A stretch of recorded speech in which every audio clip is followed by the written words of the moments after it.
Eh, that. One, two. Weaving as a sustainable way of life. Um, Back in Micronesia, weaving is part of our life, our daily life. From weaving baskets, simple baskets, to weaving fans, weaving mat, weaving clothes, weaving lace, and like costumes for dances. Um, Weaving is a highly valued skill. So someone learned to weave at a very young age. For me, I learned how to weave. I don't even remember the date that I learned how to weave, but I remember um, learning how to weave so that when I go collect breadfruit or taro, I have something to put inside. Usually, when we go off to the farm to get taro or to get breadfruit, to get papayas, we go with just a knife in our hand. There are coconut trees all over the island, and so we go and we just cut a coconut tree leaf down. It has to be the right front, and then we measure like to how much is your pile of taro or coconut, whatever you're carrying. You make the basket, according to the size of what you're going to carry. I also remember once in a while, like maybe once every other year or once every year, we have to change the roof of our house. And so my father will cut down coconut fronds or coconut leaves, and or all the male in the family will go and cut coconut leaves, bring them over, and then all the female will come out. And I remember going to school and couldn't wait until 3 o'clock so I can go home and help my mom, my aunties, and my cousins, and my grandmother and grand aunties sit, talk stories, and weave the coconut fronds to make the roof for the house. I also remember after school going with my grandmother to gather pandanus leaves. Pandanus leaves is usually used for to make mat, make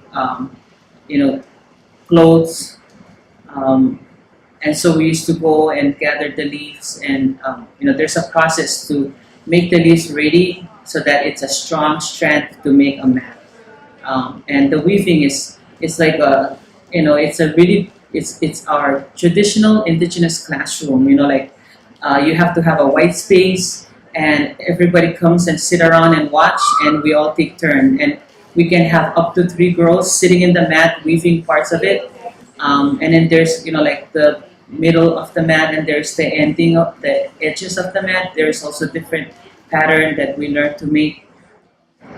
So for me, my learning or my learning science and math actually started at a very very young age, even before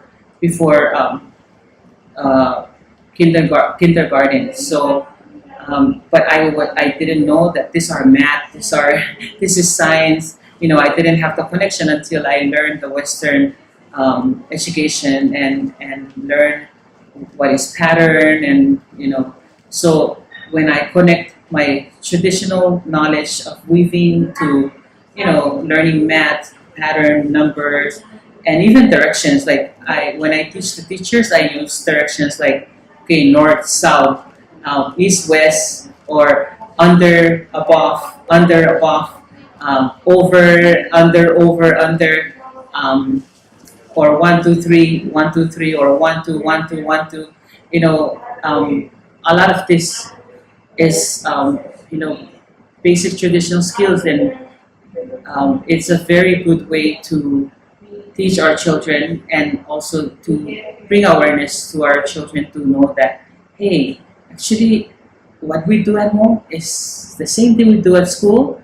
It's just that they're taught in a different way, they're named different things, and they're in different settings.